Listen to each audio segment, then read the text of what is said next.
Welcome to the stage, Mr. John Fogerty. Nous sommes en août 2025. John Fogerty de Creedence Clearwater Revival réédite enfin son catalogue, 50 ans après avoir écrit certains des morceaux les plus emblématiques du rock américain.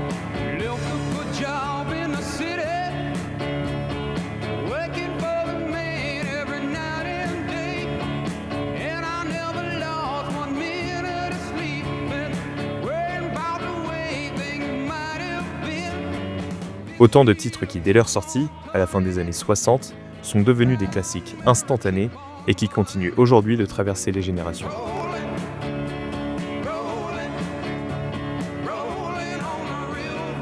Pourtant, Creedence Clearwater Revival n'a existé que quelques années, de 1967 à 1972.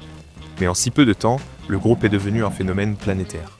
Leur style, appelé swamp rock, un mélange de rock'n'roll, de blues et de country, inspiré par l'imaginaire du sud-américain, tranchait avec le style psychédélique de l'époque.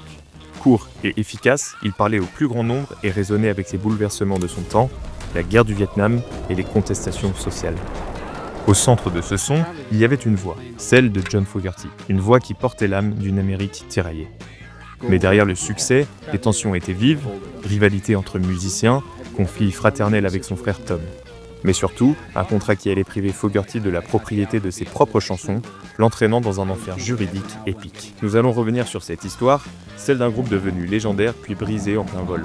Et plus tard, celle d'un musicien qui a dû se battre contre l'industrie pour reconquérir ce qui lui appartenait.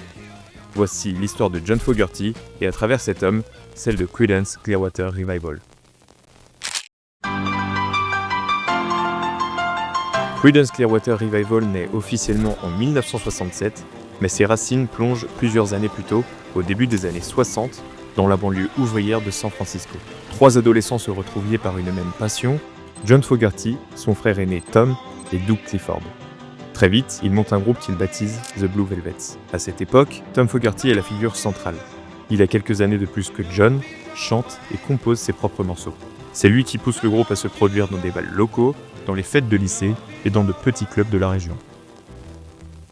John, encore adolescent, tient la guitare en retrait et se contente d'accompagner. Mais déjà, son oreille musicale et son perfectionnisme attirent l'attention de ses camarades. Peu après, un quatrième musicien vient compléter la formation, Stu Cook. Formé au piano classique, il bascule vers la basse pour s'adapter au son du groupe. Avec Clifford à la batterie, les Fogerty aux guitares et au chant et Cook à la basse, la formule est trouvée. Les Blue Velvets se mettent à répéter intensément dans des garages et des sous-sols, reprenant des standards de rock'n'roll et de rhythm and blues, les musiques qui dominent alors les ondes. Peu à peu, les Blue Velvets sortent du cadre amateur. Grâce à leurs nombreuses prestations dans la région, ils attirent l'attention de petits producteurs locaux. Ils enregistrent quelques démos, espérant se faire remarquer par une maison de disques. Leur style n'est pas encore totalement défini, mais leur énergie scénique et la voix déjà singulière de John Fogerty laissent entrevoir un potentiel certain. C'est dans ce contexte que les 4 jeunes musiciens attirent l'intérêt d'un petit label indépendant installé à Oakland, Fantasy Records. Plein d'espoir, ils signent en 1964 leur premier vrai contrat professionnel. Mais inexpérimentés et trop pressés de percer, ils n'en mesurent pas encore toutes les conséquences. Well, basically, the owner of the record company gave us a contract that was very one-sided. We're naive, we're young, but Stu, the bass player's dad, was a lawyer, a rather prominent attorney. We decided, well, Stu, you give it to your dad and have him look it over and then tell us what to do. Somebody says, well, hey, Stu, what'd your dad say? What did he say about what? Well, what'd your dad say about that contract? And Stu says, it's okay. It's okay what? Well, he said it's okay to sign. We go, ah, yeah! La maison de disques s'octroie la majorité des droits et impose même un nouveau nom, The Golliwogs, sous lequel le groupe sort plusieurs singles sans réel succès. We were a band called the Golliwogs for a while. We didn't give ourselves that stupid name. The owner of the record company did. Cette période est marquée par de longues années de frustration où les musiciens jouent beaucoup mais peinent à décoller. And at that time, Tom was the singer. It was Tom who brought us to the studio. Tom had a vision of recording a couple songs, going to LA, Los Angeles, Hollywood, whatever, where the record companies were, and to take the demo in and try and get a record deal for him and his band. C'est dans ces années obscures que le rapport de force interne change. John Fogerty s'impose progressivement comme le moteur créatif. De retour de son service militaire, il prend définitivement les rênes, il chante, écrit, compose et dirige les séances d'enregistrement. Tom Fogerty, qui avait initié le groupe, se retrouve peu à peu relégué à l'arrière-plan. Ce travail acharné prépare le terrain à une véritable renaissance. En 1967, les Golliwogs changent enfin de nom pour devenir Creedence Clearwater Revival, un nom tiré d'un ami nommé Creedence, d'une publicité pour la bière Clearwater et du mot Revival pour symboliser leur nouveau départ. À partir de l'année suivante, en 1968, Creedence Clearwater Revival, qu'on appellera désormais Creedence ou CCR, passe de groupe local à véritable phénomène national. Leur premier succès arrive avec Suzy Q, une reprise d'un titre de Dale Hawkins datant de 1957. À l'origine, c'était une chanson de rock'n'roll d'à peine 3 minutes, mais John Fogerty en fait une version étirée sur plus de 8 minutes. Cette audace attire l'attention, Suzy Q entre dans le top 40 américain, une première pour le groupe. Pour la première fois, les 4 musiciens sentent qu'ils tiennent quelque chose d'unique. Et c'est en 1969 que le destin du groupe bascule.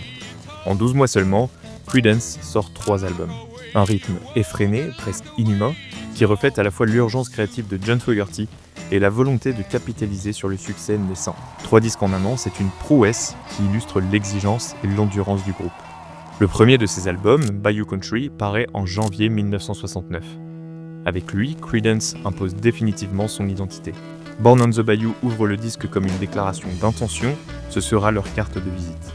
Le morceau n'est pas seulement une chanson, c'est un manifeste. Fogerty, en Californien qui rêve du Sud, y décrit des paysages de marais et de rivières qu'il n'a jamais vus de ses yeux.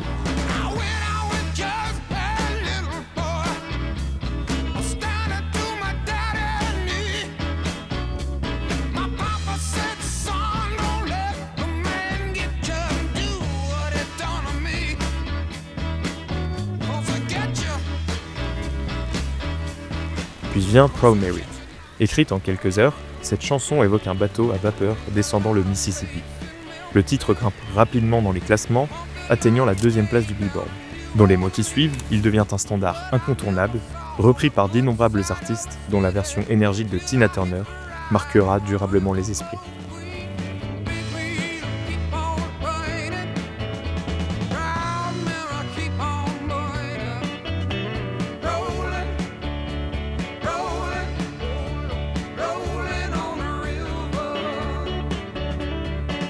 Avec Bayou Country, Creedence cesse d'être un groupe parmi tant d'autres.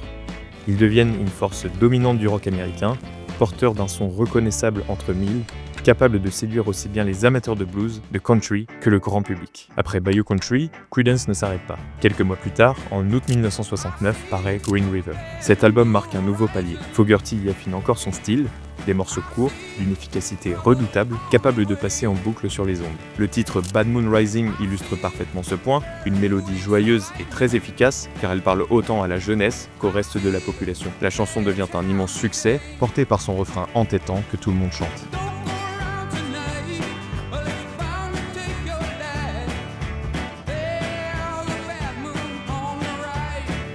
Avec Green River, Fogerty rend aussi hommage à ses souvenirs d'enfance. Derrière le titre, il ne s'agit pas d'un fleuve du Mississippi et d'un petit cours d'eau californien où il aimait se baigner. Dans son imagination, ce paysage devient un décor du sud américain avec ses marécages et ses forêts profondes. Là encore, Fogerty transforme sa propre histoire en mythe collectif. Quelques mois plus tard à peine, en novembre 1969, sort le 3e album de l'année, Willie and the Poor Boys. Sur la pochette, on voit les 4 musiciens déguisés en joueurs de rue, instruments bon marché à la main. Une image volontairement simple, presque naïve, à l'opposé des grandes fresques psychédéliques de l'époque. L'album contient Down on the Corner, hymne à la musique populaire jouée sur les trottoirs, accessible à tous. Mais c'est surtout Fortunate Son qui marque les esprits. En à peine 2 minutes, Fogerty signe l'une des chansons les plus virulentes contre la guerre du Vietnam. That guy's a kid. He's 19 years old. Everything he likes is the same stuff you like. He likes all the same music. He feels the same about his government. He feels the same about this frickin' war. He's 19 years old. He just happened to be unlucky like I was. He got drafted, and now he has to do that.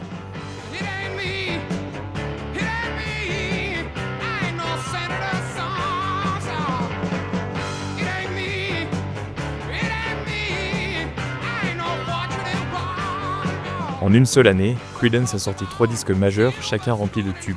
Le groupe ne se contente plus d'être un simple succès, il est devenu une véritable machine à hits, une voix qui accompagne chaque moment de la vie quotidienne des Américains. À la radio, dans les jukebox, sur les scènes des festivals, on entend partout CCR. It was my goal to never fall off the chart. So I was trying to put out a new single, double-sided, before the last one fell off the chart. En 1970, Creedence poursuit sa course effrénée. Le groupe entre en studio pour enregistrer ce qui deviendra leur album le plus abouti et le plus célèbre, Cosmos Factory. Cosmos Factory fait référence au local de répétition du groupe, un entrepôt de Berkeley surnommé ainsi par le batteur Doug Clifford, alias Cosmo. Les musiciens y passaient des heures chaque jour, travaillant à la chaîne comme dans une usine. Sous la direction de John Fogerty, perfectionniste et intransigeant, les répétitions prenaient des allures quasi militaires, forgeant un son d'une précision redoutable, mais souvent au prix de la patience de ses camarades. L'album sorti en juillet 1970 est un condensé de tout ce qui fait la force de Creedence. On y retrouve des morceaux courts et explosifs comme Traveling Band. D'autres titres, comme Up Around the Bend, offrent des refrains simples mais d'une efficacité imparable, taillés pour la radio et repris en chœur par des foules entières. Mais Fogerty va plus loin. Avec Run Through the Jungle, il compose un morceau oppressant où la jungle devient une métaphore de la peur ou du chaos. Longtemps interprétée comme une chanson sur le Vietnam, Fogerty a précisé qu'elle visait en réalité la prolifération des armes à feu aux États-Unis, un danger qu'il dépeint avec beaucoup d'intensité. Very favorite one is Run Through the Jungle because it combines kind of all the elements of the Louisiana feeling. It's just like the culmination for me of all the things that we tried to get. It was the most soulful record we made. Le succès est colossal. Cosmos Factory atteint la première place du Billboard et reste au sommet des ventes pendant 9 semaines consécutives. À ce moment précis, Creedence rivalise avec les Beatles et les Rolling Stones. En seulement 2 ans, ils ont aligné 8 singles dans le top 10 américain, un exploit rarissime. Le groupe est devenu un phénomène mondial, exportant son rock des marécages bien au-delà des frontières américaines. Mais derrière les projecteurs, la réalité est plus sombre. Le rythme effréné imposé par John Fogerty épuise le groupe. Les tournées se succèdent sans répit, les séances d'enregistrement s'enchaînent. Les tensions déjà présentes s'aggravent.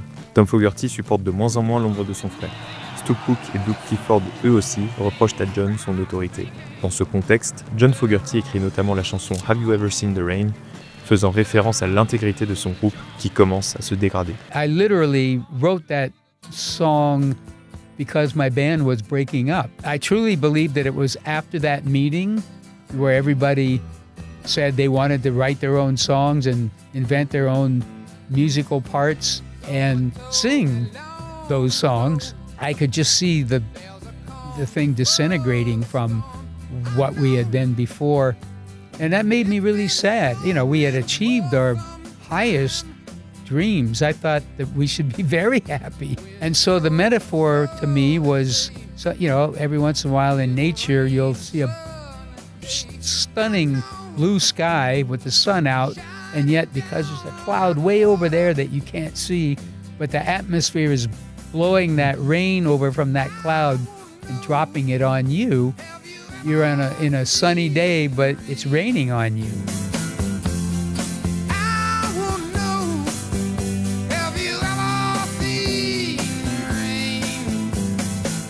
Creedence est au sommet, mais son ascension fulgurante contient déjà les germes de sa chute. Oui, car si CCR connaît une ascension fulgurante entre 1968 et 1970, le succès a aussi un prix, celui des tensions internes. Car derrière l'efficacité redoutable des morceaux se cache une réalité beaucoup moins harmonieuse. We were just starting to work on creating the first album. And so at that point in time, we really didn't know that me, John, would end up being the main songwriter. The whole idea was everybody's going to write songs and come up with music, and we're this democracy. Those 3 words actually don't go together. They really don't. You don't know that yet until you are trying. If we had a real manager, he would have said, hey kids, settle down and let me explain some things to you about, you know, where you are, where you've been, and where you're likely to go, and, you know, how we can best manage this so that, you know, you have the most success possible. But we didn't have a mentor. John Fogerty contrôle tout. Il écrit les paroles, compose la musique, chante, joue la guitare principale, décide des arrangements et supervise chaque enregistrement en studio. Les autres membres, son frère Tom à la guitare rythmique, Stu Cook à la basse et Doug Clifford à la batterie, se sentent peu à peu réduits au rôle de simples exécutants. Pour Tom Fogerty, la frustration est immense, il quitte le groupe en 1971. Lui qui avait fondé le groupe au début des années 60 se retrouve éclipsé par son cadet, désormais leader incontesté. Ses propres compositions sont écartées, sa voix n'est presque jamais mise en avant.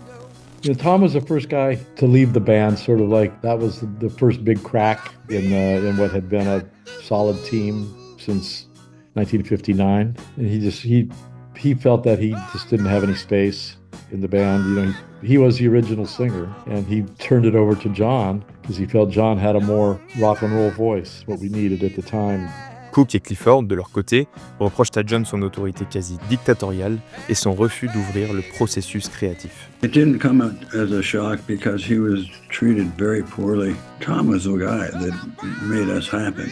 Tom used to be the singer, and when John started, getting that voice, gentlemanly gave John the vocals. Ces tensions ne suffisent pas à freiner le succès de CCR, mais elles fragilisent l'équilibre interne. Dès la fin des années 60, les premières fissures apparaissent. Derrière l'image d'un quatuor soudé, la lutte pour le contrôle créatif s'intensifie. En parallèle des conflits du groupe, un autre front encore plus amer s'ouvrait pour John Fogerty, celui contre Fantasy Records, le label avec lequel le groupe avait signé son contrat. En 1964, alors qu'ils n'étaient encore que de jeunes musiciens sans expérience, les futurs Creedence acceptent sans broncher les conditions imposées par le patron du label, Saul Zaentz. We thought Saul Zaentz was a mentor, but it turned out was not. You know, to him, it was just a piece of paper. You know, the contract was business. And when we signed with him, he said, you know, this is just a start. If you guys get successful, we'll tear this up and all share in the pie equally. Well, you know, after a couple of hit albums, we went back in and said, well, what about that pie? He said, I think I'm going to live with this contract I have. Ces contrats, qu'ils jugeront plus tard injustes, cédaient à Fantasy la propriété de leurs chansons et la part du lion sur les revenus générés. Concrètement, le groupe ne touchait qu'environ 10,5% des royalties sur ses ventes, une proportion dérisoire, alors même que leurs disques se vendaient par millions.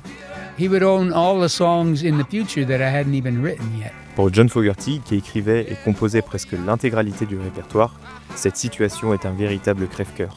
Non seulement il supporte le poids créatif du groupe, mais il voit aussi ses propres œuvres enrichir un label qu'il estime opportuniste.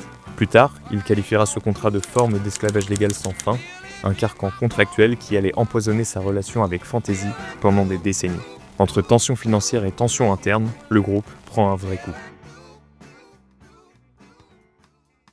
En 1972, après des années de tensions, Creedence sort l'album Mardi Gras. Pour calmer les rancunes, John Fogerty accepte enfin de laisser plus de place à ses partenaires. Stu et Doug signent et chantent plusieurs morceaux. Mais le résultat est décevant, autant pour la critique que pour le public.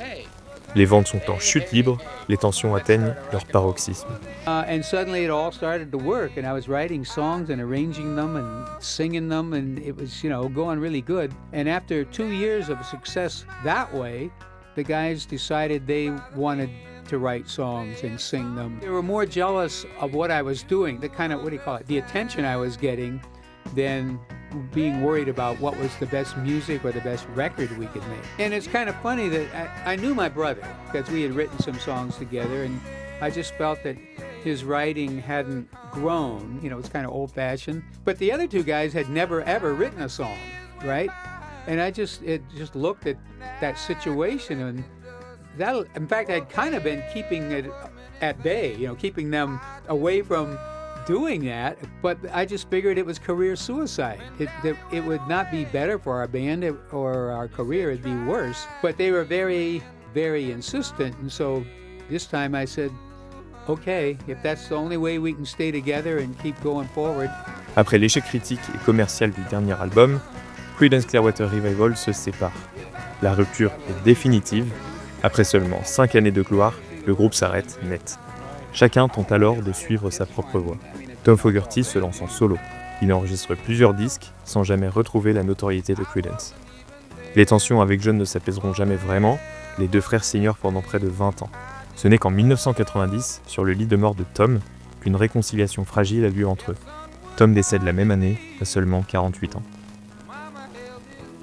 De leur côté, Stu Cook et Doug Clifford poursuivent leur carrière musicale de manière plus discrète. Dans les années 90, ils fondent Creedence Clearwater Revisited, un projet scénique qui reprend les grands classiques du groupe. Cette initiative leur permet de tourner à travers le monde, mais provoque de nouveaux conflits juridiques avec John Fogerty, qui y voit une manière d'exploiter le nom et l'héritage de CCR sans lui. Mais qu'en est-il de John Fogerty ? Pour lui, la fin de CCR ouvre un interminable cauchemar juridique. Car l'accord signé avec Fantasy Records au milieu des années 60 reste en vigueur, le label de Soul Sense détient toujours les droits du catalogue de CCR, engrange les bénéfices et laisse à Fogerty une part dérisoire des royalties. I had been trying to get the ownership of my songs back my whole adult life and been told, they're not for sale, it's never going to happen, give it up, John, forget it. Mais au-delà de ça, John Fogerty, désormais seul homme noué par le contrat avec Fantasy Records, doit 180 enregistrements au label, donc le travail de toute une vie. The record company quickly let go of the other three guys, but they hung on to me, and I was stuck with the obligation that was in that contract. And that contract basically called for 180 recordings. Pendant les années 70 et 80, Fogerty consacre autant d'énergie à ses avocats qu'à sa musique. Chaque tentative de s'émanciper du label se solde par un nouveau procès, chaque succès est freiné par des revendications financières. Le conflit atteint son apogée en 1985 lorsque Soul Sense l'accuse d'autoplagiat. Selon Fantasy, The Old Man Down the Road, extrait de son album solo Centerfield, serait une copie de Run Through the Jungle, un titre de Creedence, écrit par Fogerty lui-même 15 ans plus tôt. He owned all the songs that I wrote during the Creedence era. Saul was suing me, owning the old song, and wanted to own my new song, Old Man Down the Road, trying to claim that it was the same song. Le procès devient un symbole absurde. Contraint de se défendre contre l'idée qu'il ait volé son propre style, John doit prendre sa guitare et jouer les deux morceaux devant le jury. Sa démonstration convainc les juges et il gagne l'affaire. Mais le mal est fait, une nouvelle décennie perdue dans des salles d'audience, rongée par des querelles qui l'empêchent d'avancer sereinement. Ce carcan est si lourd que Fogerty prend une décision radicale. Pendant des années, il refuse de jouer les chansons de CCR en concert. À chaque fois qu'il les interprète, Fantasy encaisse. Pour lui, continuer à chanter ces morceaux serait se condamner à nourrir l'ennemi. Le public en souffre, sa carrière solo en pâtit, mais Fogerty reste inflexible, il préfère se taire plutôt que de cautionner. Ce n'est qu'à partir des années 2000 que les lignes commencent à bouger lorsque Fantasy est racheté par Concord Records en 2004. Mais même là, le chemin reste long. Il faudra attendre 2023, soit plus de 50 ans après la signature du contrat initial, pour que John Fogerty reprenne le contrôle de l'édition des chansons de CCR. Why did I decide to actually even re-record? The record company had to call me to ask me if it was okay to put Proud Mary in such and such a movie and that sort of thing. Because I, up until just a very short time ago, didn't own the copyright, therefore I wasn't the one in charge of the destiny. Ce moment tant attendu n'est pas seulement une victoire juridique, c'est aussi un défi artistique. Fogerty explique avoir dû se replonger dans la peau du jeune homme qu'il était à la fin des années 60. Retrouver la fougue, l'urgence, l'énergie brute de l'époque, mais avec le recul et la liberté que ce combat lui ont apporté. I had to be more better. I had to get my brain in that place where that guy was that sang that song all those years ago. I would calm myself, tell myself how important this was to me. Nothing else would matter. It had to be a gold medal or nothing. It had to be a world record time or nothing. Il aura fallu toutes ces années pour que John Fogerty parvienne à ses fins. 50 ans de procès, de rancune et de silence volontaire, avant de pouvoir enfin récupérer ce qui lui appartenait depuis le début, ses chansons. Aujourd'hui, à 80 ans, il sort sa réédition du catalogue de Creedence, avec ses titres qui avaient été confisqués par l'industrie et qui lui reviennent enfin. Cette réédition n'est pas une simple opération commerciale. C'est l'aboutissement d'un combat, celui d'un artiste qui a refusé toute sa vie de plier face à l'injustice. Et c'est aussi un symbole, malgré les années perdues et les blessures, John Fogerty a gagné. Son nom, sa voix et les chansons de Creedence traverseront encore les générations, mais cette fois-ci, elles le feront sous sa propre bannière.